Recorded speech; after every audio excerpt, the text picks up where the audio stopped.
দুইটা হর্নেট একসাথে রাখা দেখেন, কিন্তু দুইটা কিন্তু সেম মডেল সেম জিনিস, বাট কিছু পার্থক্য আছে। আমারটা হলো অল স্টক অ্যান্ড এটা হচ্ছে লিল বিট করা মডিফিকেশন, যেমন পেছনে সাদা, সামনে ডিস্ক, আরও টুকিটাকি যে নিচেও সাদা, এগুলা করে রাখছে।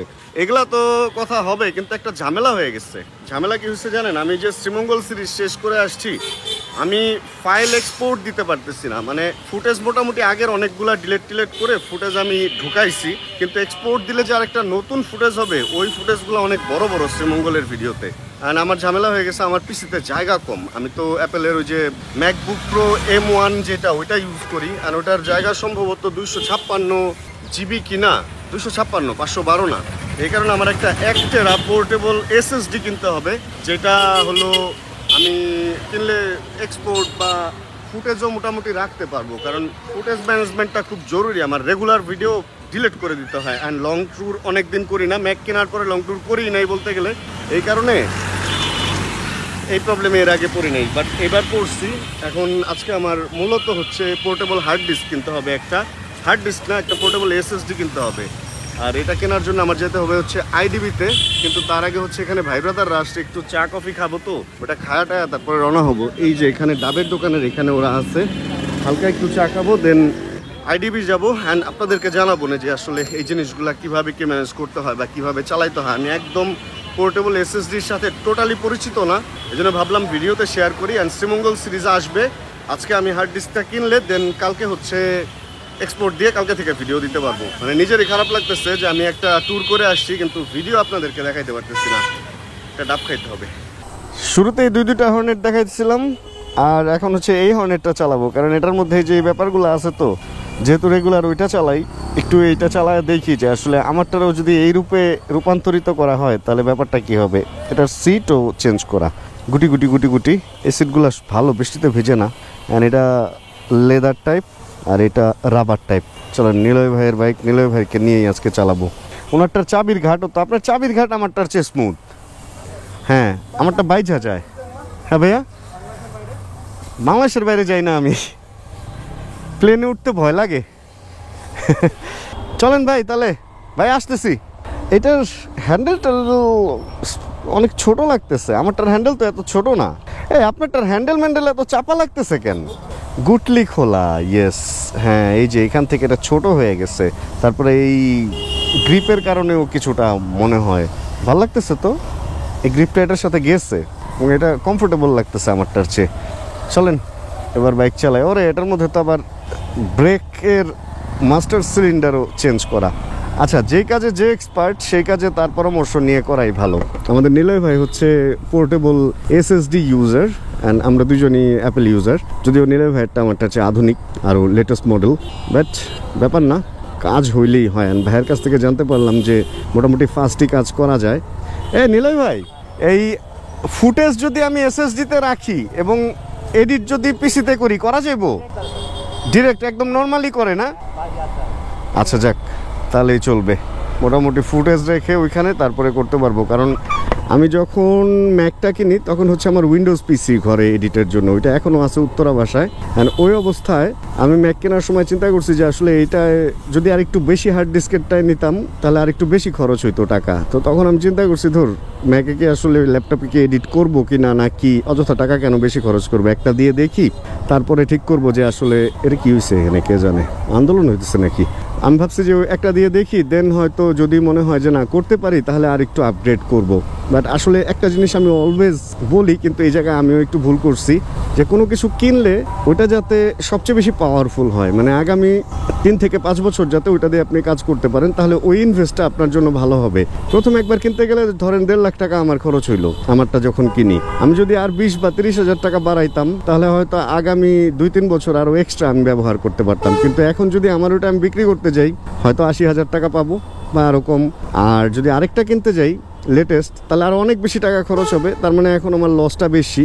এই জন্য যে কোনো জিনিস কিনলে লেটেস্ট কেনা ভালো, সেটা বাইক বলেন আর যাই বলেন, যদি আপনি অনেক দিন চালাইতে চান।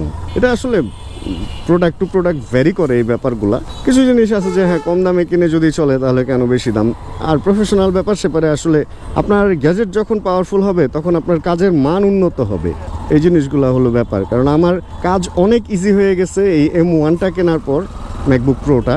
আর যদি আমি তখন M2 বা 3 বা 4ই কিনে ফেলতে পারতাম একবারে, তাহলে আমি আরও অনেক দিন পর্যন্ত লেটেস্ট বা আধুনিক থাকতে পারতাম। এই হলো ব্যাপার। আর এইখানের ব্যাপারটা খুব বাজে। এখানে হলো রেগুলারই আমতলা এরকম জ্যাম লেগেই থাকে। মানে এই জ্যামটা পার হওয়াটা খুব বেশি মানে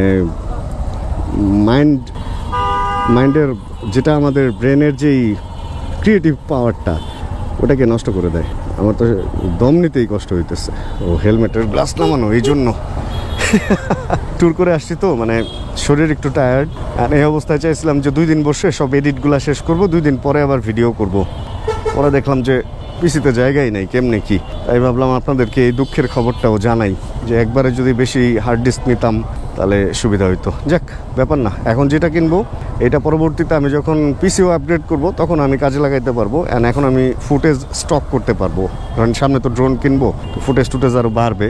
এই কারণে এই খরচটা এখন আমার জন্য জরুরি হয়ে দাঁড়াইছে। ভাই, আপনার বাইকের পেছনের সাসপেনশন কি ঢিল করা? স্টক যা থাকে তাই, কিন্তু আমারটার চেয়ে আপনারটা ঢিল লাগতেছে। 2 জন বসছি দেখা তাহলে। হ্যাঁ হ্যাঁ হ্যাঁ, এবং একটা জিনিস দেখলাম যে একদম লাস্টে যায় ঠেকতেছে, মানে সাসপেনশনের হাইটটাই ছোট, এটার বেশি ভালো না পেছনেরটা। আমি ভাবছিলাম যে হয়তো ঢিল করলে ঠিক হবে, ভাই বসার পরে পুরাটা খেলতেছে একদম লাস্টে গিয়ে ঠেকে যাইতেছে। তার মানে হর্নেট 2.0 পেছনের সাসপেনশন ভালো দেয় নাই, যেটা আগেরটায় ছিল ওইটা আমি জানি না, ওইটা তো এর চেয়ে ভালো ছিল। এখন সাসপেনশন কি চেঞ্জ করছে কিনা কে জানে। সামনে শোয়া দিছে আর পেছনে পুরা শোয়ায় দিছে, এটা কোনো কাজ হইলো? সামনে শোয়া দিছে, পেছনেও অ্যাটলিস্ট দাঁড়ায় থাকা তো উচিত ছিল, এভাবে শোয়া দেওয়াটা মনে হয় না উচিত হয়েছে। একটা ইম্পর্টেন্ট কথা আপনাদেরকে বলি, সেটা হলো দেখেন আমি এখন এখানে থাকি অ্যান্ড আমার একটা পোর্টেবল HDD বা পোর্টেবল SSD দরকার। আমি হুট করে এই যে বেরোয় যেতেছি, রিক্সা আসলে হয়তো 30 টাকা 20 বা 50 টাকা খরচ হইতো, আর বাইকে আসছি এতে তো কোনো খরচই ওইভাবে হইতেছে না, যদিও তেল মোবিলের একটা ব্যাপার আছে, ওইটা বাদই দিলাম। কিন্তু সময় কতটুকু বাঁচলো? আমার হয়তো 20 মিনিট বা আধা ঘন্টা বা হায়েস্ট 1 ঘন্টাই আমার নষ্ট হবে, সব মিলা বের হওয়া এবং কেনা টেনা সব মিলা। আর যদি আমি এখন উত্তরা থাকতাম, মানে যদি সাধারণ সুবিধার বাইরে থাকতাম, তাহলে আজকে সারাটা দিন যেত আমার এই IDBতে আসা এবং এদিকে আড্ডা টাড্ডা দিয়ে সারাদিন আমার শেষ হয়ে যেত। অথচ আমি এখন এডিটের মাঝখানে গিয়ে হার্ড ডিস্কটা কিনে দেন চলে যেতে পারবো হচ্ছে বাসায়। একটা জ্ঞানী লোক একটা কথা বলছিল যে একটা মানুষের জীবনযাত্রার মান উন্নত করতে বা তার পজিশনটাকে ঠিক করতে 2টা জিনিস ঠিক রাখতে হবে। 1 হচ্ছে ড্রেস অ্যান্ড 2 হচ্ছে address. Dress and address very important লাইফে, সাকসেসের জন্য বিশেষ করে। আপনার গেট আপ যদি ভালো হয় তাহলে আপনাকে মানুষ একটু অন্যভাবে গুনবে, আপনার সাথে কথা বলতে একটু চিন্তা ভাবনা করবে। একবার একটু চিন্তা করেন, একটা লোক ফুল সুটেড বুটেড হয়ে আসছে, এখন সে কি না কি, তাকে আপনি যেভাবে আচরণ করবেন, আর একটা লোক ভিক্ষা করতে আসছে একদম ছেঁড়া জামা কাপড় পরে, দুজনের সাথে তো আপনার আচরণ এক হবে না, ব্যাপারটা তাই না? এরকমই হয়, মানে এইটাই আসলে এই কালচারই চলতেছে। অ্যাম্বুলেন্স আমাদের মেরে ফেলো না, এটাই চলতেছে। তো ড্রেস খুবই জরুরি, আপনাকে একটা গ্রেডে নিয়ে যায় ড্রেস, আপনার গ্রেডটা আপ করে দেয়, আপগ্রেডেড হয়ে যান আপনি। অ্যান্ড 2 হচ্ছে অ্যাড্রেস। আপনার অ্যাড্রেস ধরেন আপনি থাকেন হচ্ছে গাজীপুর, আপনি ঢাকায় কিভাবে সাইন করবেন বা ঢাকার কাজগুলো কিভাবে সারবেন? আপনি থাকেন ময়মনসিংহ, সাধারণ সুবিধা থেকে আপনি অনেক দূরে হয়ে গেলেন না। রেগুলার আপনার ঢাকা আসা বা ময়মনসিংহ যদি সদরে না থেকে গ্রামে থাকেন, ভাই ওটা একটা অন্য লাইফ। তো আসলে অ্যাড্রেসটা যদি আপনার ভালো জায়গায় হয়, গেট আপ যদি আপনার ভালো হয়, তাহলে অবশ্যই আপনি অল্প সময়ের মধ্যে একটা অন্যরকম লাইফে ইন করতে পারবেন বলে আমার মনে হয়। তবে এই 2টার মধ্যে অ্যাড্রেস আমার ভালো, আমি ভালো একটা এলাকায় এখন থাকতেছি, এটা যেমন সত্যি, কিন্তু আরেকটা হচ্ছে এটাও সত্যি যে আমার ড্রেস সেন্স খুবই খারাপ। আমি অলওয়েজ এই কেক, এই আবার কেক, এই কেক, আবার কেক, তোমায় আমি ভালোবাসি, তোমায় আমি চাই, তোমায় দেবো মিষ্টি কিছু, তোমায় যদি পাই উরি উরি বাবা, পুরা কেক তো আবার এই রোডে বসে গেছে। আর্মি 2-1 দিনের মধ্যে আবার হামলা দিবে। কেকের ব্যবসাটা আসলে উঠায় দেওয়াটা উচিত না, মানুষ স্বাবলম্বী হবে, কিন্তু এখানে যে মোবাইল জার্নালিস্টদের কারণে যে পাগলামি হয় ওটাই হলো সমস্যা। তো যেটা বলতেছিলাম, ড্রেস অ্যান্ড অ্যাড্রেস, এই 2টা জিনিস যদি আপনার ঠিক থাকে তাহলে আপনাকে কেউ ঠেকা রাখতে পারবে না। বাট ওই যে দেখেন না, আমি আজকেও স্যান্ডেল ম্যান্ডেল পরে বেরিয়ে গেছি ভাই, কোনো জায়গায় গেলে আমার মনে করে যে দূরে ফোকেন নিয়ে আইলো থেকে। বাট যাই হোক, এই ইউটিউবটা সাথে অনেকে ফেস চিনে, এই জন্য কিছুটা হইলেও মানে গ্রহণযোগ্যতা পাই আর কি। তা নাহলে আমি যে ড্রেসে ঘুরি ভাই, মানুষ আমার ভিক্ষাও দিত না, এরকম একটা অবস্থা। রোডঘাট মোটামুটি এখানে ফাঁকা। আমি যেদিন ভিডিওটা আজকে শ্যুট করতেছি এদিন একটা হলিডে চলতেছে, আর হয় হলিডের মধ্যে আইডিবি খোলা কিনা এই ব্যাপারটা আমি জানি না। যদি কোনো কারণে আইডিবি বন্ধ হয় তাহলে আজকে আমার আইডিবি কি রবিবার বন্ধ থাকে ভাই? ও তাহলে তো আজকে বাইচে গেছি আমরা। কিন্তু এত ফাঁকা, একটু রং মারি, ভোদাই হই। রং যারা যাবে তারা হচ্ছে ভোদাই। অ্যান্ড আমি যেহেতু রং যাচ্ছি আমিও বোধাই হয়ে গেলাম আজকে। সমাজসেবা অধিদপ্তর পার হলেই আমরা আইডিবিতে যেতে পারবো। অ্যান্ড আইডিবির পার্কিংয়ের অবস্থা কি হয়েছে আমি জানি না। যদি দেখি যে ওদিকে পার্কিংয়ে টাকা পয়সা নিব, তাহলে এখানে চায়ের দোকানে থেমে এক কাপ চা খাবো, দেন বাইকটা এখানেই রেখে ঢুকে যাবো আইডিবিতে। অযথা কেন টাকা দিব বলেন? আর চায়ের দোকানের এখানে রেখে গেলে বাইক চুরিও করতে কেউ সাহস পাবে না, ভাববে যে আশেপাশে বসে চাই হয়তো খাইতেছে। ভাই এই পাশে রাইখা জায়গা নাকি কোনো পার্কিং আছে? কিন্তু আইডিবি ভবন কো? ও আচ্ছা, ওই পাশে পার্কিং, ওই পাশে উল্টা যাওয়া যাবো।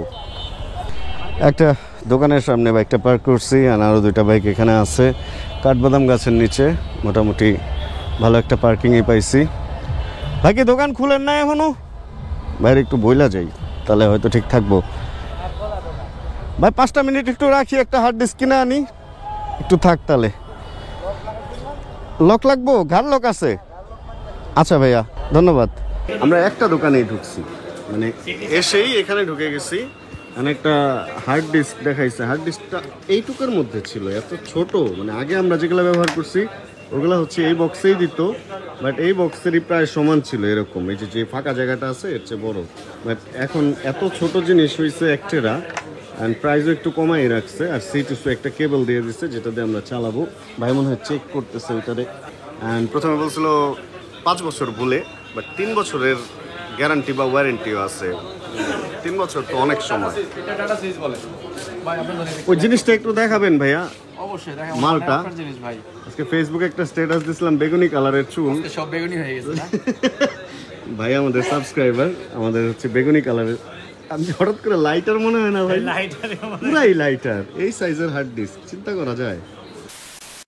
হালকা পাতলা কাজ শেষে একটু শর্মা খেয়ে নিছি 2 ভাই একসাথে। আর আপনাদেরকে জিনিসটা একটু দেখাইতে চাই আমি। জিনিসটা হচ্ছে এই যে এই ছোট্ট জিনিসটা 1 TB SSD। এটা কিন্তু HDD না, হার্ড ডিস্ক না। আর 200 আপ টু 2000 Mbps হচ্ছে এটার পাওয়ার। রাইট অ্যান্ড রিড, মানে ওর ভিতরে ঢুকাবেন প্লাস বের করবেন, ওই ব্যাপারটা বেশ পাওয়ারফুল নিচ্ছি। কারণ সামনে পিসি চেঞ্জ করলে তো এটা লাগবেই। আর আরেকটা জিনিস কি জানেন, প্রয়োজনের জিনিস প্রয়োজনের সময় না কিনে পরে কিনলে কোনো লাভ নাই। এই জিনিসটা আমার এখন প্রয়োজন, অ্যান্ড এখন কিনছি, এখনই আমার এটা কাজ হবে।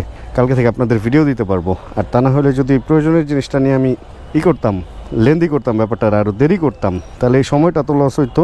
অ্যান্ড যখন কেনার তখন যখন আবার কিনতাম তখন সেই টাকা তো খরচ হইতোই। আসলে প্রয়োজনেরটা প্রয়োজন ফুরাইলে কোনো কাজে লাগে না, সময় গেলে সাধন হবে না। এই জিনিসটা আমাদের মাথায় রেখে যদি সামর্থ্য থাকে যখনকার কাজটা তখন করে ফেলা ভালো। কিন্তু এই চাবি তো আমি খুব সুনাম করছিলাম, বাট এটা আমারটার চাবি। কি করছি দেখছেন? নিজের আমার চাবি দিয়ে আপনারটার মধ্যে ঢুকাইতেছি, বুঝছেন? ঢুকায় ট্রাই করতেছি খোলার, আমি কি করে খুলে না কে, এর চেয়ে তো আমারটাই ভালো খুলে, এরকম চিন্তা করতেছিলাম। এই যে হচ্ছে যে নিলয় ভাইয়ের চাবি, রিংওয়ালা চাবি, সেম বাইক সেম চাবি, ভুল হয়ে গেছে। বাট এটা চালায় মজা লাগতেছে আমার কাছে, কেন জানি এটা আমারটার চেয়ে অনেক বেশি কম্প্যাক্ট অ্যান্ড অনেক বেশি স্মুথ লাগতেছে। হয়তো বা কিলোমিটার বেশি চলছে এই কারণে। ভাই চলেন তাহলে। যে কথাটা বললাম না, যে সময়ের কাজ সময় যদি না করেন তাহলে সমস্যা। কারণ স্কুল জীবনে যদি স্কুলের পড়াটা ঠিকমতো পড়তাম তাহলে হয়তো আজকে কোনো বড় জায়গায় থাকতাম, কোনো বড় জব বা এরকম কিছু। বা এখন তো আসলে লেখাপড়ার উপরেও বিজনেস নির্ভর করে। যেমন যারা হচ্ছে ইলেকট্রিক্যাল ইঞ্জিনিয়ার বা মেকানিক্যাল ইঞ্জিনিয়ার হয়, তারা ওইটার উপরেও আসলে বিজনেস দিয়ে ফেলে। এটা তো ভিজলে একটু পিছলে যেতেছে। শুকনো অবস্থায় ভালো গ্রিপিং ছিল, বাট ভেজা অবস্থায় অতটা ভালো না। আসলে এই কারণে স্টক জিনিস ইজ স্টক জিনিস, and after market is after market. কোনো একটা দিকে আপনাকে ভালো সার্ভিস দেবে, কোনো একটা দিকে খারাপ। তবে হ্যাঁ, এটার মধ্যে যে ব্রেকিংটা করা হয়েছে এটা ইমপ্রুভমেন্ট আসলেই হয়েছে। এটা সম্ভবত S1 master cylinder, and S1 এটা, হ্যাঁ S1ই মেবি। আর হচ্ছে নিচে যেটা ওটা বড় একটা CND বা কোনো একটা ব্র্যান্ডের ডিস্ক লাগানো, এই কারণে এটার ব্রেকিং যথেষ্ট পরিমাণ জমছে। আর আর আর আর এই তো এই স্পটটাতে একসময় হচ্ছে সাইকেল স্টান্ট প্র্যাকটিস হইতো। আজকে মনে হয় স্কেটিং যারা করে ওদের কোনো পরীক্ষা বা ওদের কোনো ক্লাস এখানে হচ্ছে। অনেক লোকজন স্কেটাররা একদম রেডি শেডি হয়ে এখানে আসছে, আর সাইকেলওয়ালারা সব বাইরে, মেবি কোনো এক্সাম বা কিছু। এই জন্য সাইকেলওয়ালাদেরকে ভেতরে জায়গা আজকে দেওয়া হয় নাই। বৃষ্টি হয়ে গেছে কিছুক্ষণ আগে, ছোট্ট করে একটু বৃষ্টি হয়েছে, অ্যান্ড বড় বড় ফোঁটা পড়াতে দেখেন রাস্তাঘাট সব ভিজে গেছে। এক বৃষ্টির কারণে আমার বের হইতে লেট হয়েছে, অ্যান্ড এখান থেকে বের হয়েছে আর বৃষ্টি হয়ে গেছে, এই কারণে আমরা হচ্ছে ওই টাইমটা শর্মা খেয়ে নিচ্ছি। অ্যান্ড দুপুরে আমি এখনও পর্যন্ত খাই নাই, চাইছিলাম হচ্ছে লাঞ্চে ভাত খাবো, বাট যেহেতু চোখের সামনে গ্রিল খাইতে ঢুকছিলাম, গ্রিল না পেয়ে দেন শর্মা খেয়ে এখন ফেরত যাচ্ছি আবার গন্তব্যের দিকে। সামনের এই ম্যাডামকে দেখে একটা কথা মনে পড়লো, বোরকা পরে বসছে তো, যদিও হ্যাঁ ওনার বোরকাটা চেনের আশপাশ দিয়ে ঘোরাঘুরি করতেছে। আমি শ্রীমঙ্গল গেলাম না, ওইখানে একজনের একটা কাহিনী শুনলাম। এক মেয়ে হচ্ছে এরকম বাইকের পেছনে বসা ছিল, আর পেছনে যে ভাইয়া চালাইতেছিল উনি পেছনে ছিল, হুট করে মেয়েটা পড়ে গেছে বাইক থেকে, মানে বোরকা চেনের ভিতরে ঢুকে দেন টান খেয়ে। খুব রিস্কি জিনিস, ঢোলা জামা কাপড় যারাই পরেন, সেটা বোরকা হোক, 3 পিস হোক বা অন্য যাই হোক, ঢোলা জামা কাপড় অবশ্যই ভালো মতো খেয়াল রাখবেন যে নিচের অংশটা যাতে উড়ে চেনের ভেতরে না ঢুকে যায়। চেনের ভেতরে ঢুকে গেলে কিন্তু সমস্যা, মানে বিশাল সমস্যা। আরে এখানে কোনো একটা মিটিং টিটিং হচ্ছে সম্ভবত। যাক, চলে আসছি এখন, যেহেতু নিলয় ভাইয়ের বাইক নিয়ে আসছি, আমার বাইকটা বাইক ফেরির সামনে রাখা, ওই বাইকটা নিব, অ্যান্ড দেন একটু পরে বাসায় যাবো, এত তাড়াতাড়ি না, একটু আড্ডা দিব, তারপরে বাসায় গিয়ে আবার বাকি এডিটগুলো সারতে হবে, কারণ তা না হলে আপনাদেরকে তো ভিডিওগুলো দেখাইতে পারবো না। আমার খুব ইচ্ছা হইতেছে ভিডিওগুলো আপনাদেরকে দেখানোর, কিন্তু মানে এই জন্য দেরি হইতেছে। যাই হোক, যদিও এই ঘটনা মানে আমি জানি না এই ঘটনার আগেই ওই ভিডিও দেখে ফেলবেন নাকি পরে ওই ভিডিও দেখে ফেলবেন, বাট মানে ভালো লাগতেছে যে একটা সুন্দর একটা ভালো জিনিস কিনতে পারছি, যে জিনিসটা দিয়ে সামনে আমি আমার কাজ আগায় যাবে। ওই যে বললাম না, যুদ্ধে যা অস্ত্র কম দামি কেনা, এটা খুব রিস্কি একটা ব্যাপার। আপনার যখন যেটা দরকার তখন ওইটা করে ফেলতে হবে, এটাই হলো মেইন কাহিনী। আর আজকে রাস্তা মোটামুটি ফাঁকা, কিন্তু দেখছেন ভালোই লাগতেছে, ঠান্ডা ঠান্ডা একটা ভাব আছে বৃষ্টির পর। আর এই পাশে আবার বৃষ্টি হয় নাই, ওইদিকে হয়েছে এদিকে নাই। এটা নভেম্বর রেইনের একটা ব্যাপার স্যাপার, মানে হুট করে আসে হুট করে যায়, আর একদিকে হয় আরেক দিকের লোকজন জানেও না যে ঘটে গেছে কাহিনী। বাইক ফেরিতে ঢুকছিলাম অনেকক্ষণ আগে, সময় অনেক হয়ে গেছে, আর এখন 6:20 অলরেডি। একটা জিনিস নিয়ে নিলাম, এখানে আমার রাখা ছিল জিনিসটা, দাঁড়ান তো দেখানো যায় কিনা দেখি। এই ব্যাগেই তো রাখছি সম্ভবত, ব্যাগের মধ্যে একটা, এই যে এইটা না, হ্যাঁ এটা হচ্ছে একটা বাইকের কাগজ রাখার, এটা একটা নিয়ে রাখলাম। এটা শুধু বাইকের কাগজ, পকেটে নিয়ে বা ব্যাগের মধ্যে রেখে দিতে পারবেন এটা সহ। অ্যান্ড এটা একটা ভালো ভার্সন, খুব তাড়াতাড়ি আসতেছে, একটা অ্যানাউন্সমেন্ট দিয়ে রাখি। এরকম একটা ব্যাগ আপনাদের পাওয়ার ব্যবস্থাও আমি করে দেব খুব তাড়াতাড়ি। এখন আর এই ব্যাপারে কথা না বলি।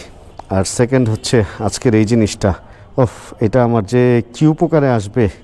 যাই হোক, বাইক ফেরি বাইক কালেকশন কিন্তু অনেক, নতুন নতুন অনেকগুলো বাইক আনছে এর মধ্যে। অ্যান্ড এটা আমার ফেভারিট কালার, আপনারা যারা জানেন তারা তো জানেন। 1 2 3 4 5, একটা সময় ওরা বলতে এখানে 3টা বাইক রাখলেই নাকি 4টা রাখা যাবে না, এখন 5টা রাখা যায়।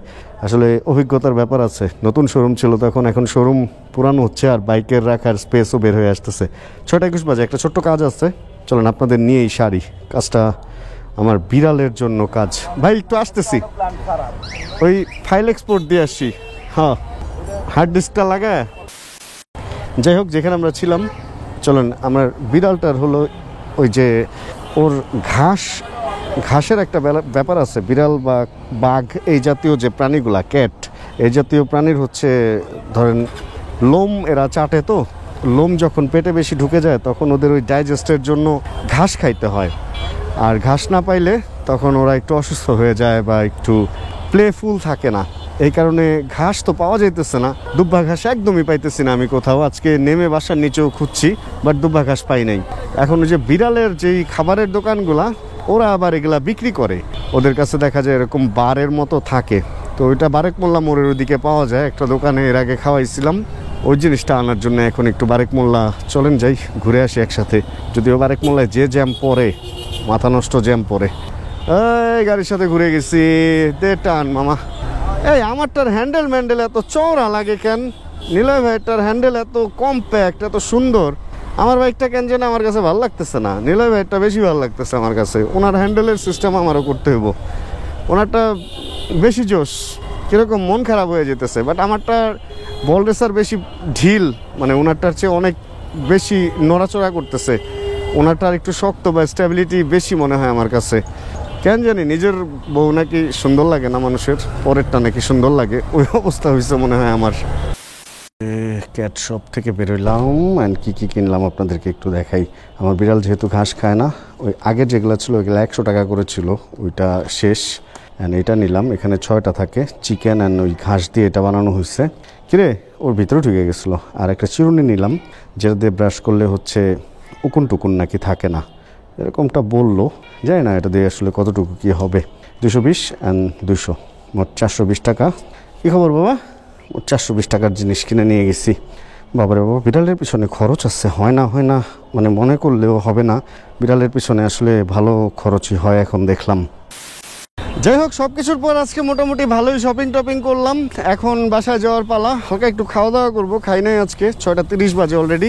খেয়ে দিয়ে বাসায় চলে যাবো। তাই আজকের এই ভিডিও থেকে এখানে বিদায় নিয়ে নেই। হোপ রাখতেছি ভিডিওটা আপনাদের ভালো লাগছে। ভিডিও যদি ভালো লাগে তাহলে প্লিজ একটা লাইক দিয়ে দিন। চ্যানেলে যদি নতুন হন প্লিজ সাবস্ক্রাইব করে আমাদের ফ্যামিলি মেম্বার হয়ে যান। জানাবেন কে কোন জায়গা থেকে ভিডিও দেখছেন। আর যতক্ষণ পরবর্তী ভিডিও নিয়ে আবার আমি না আসতেছি, ততক্ষণ ইনশাআল্লাহ আমরা থাকবো ভালো, আমরা থাকবো সুস্থ এবং করতে থাকবো চিল ইনশাআল্লাহ। চিল ব্রো অ্যান্ড খাবো ঢাকাইয়া কাবাব আপা। তত নিচতলায় জায়গা না পাইলে চলে যাব দোতলাতে। Check the mic and make sure it sound right, boys.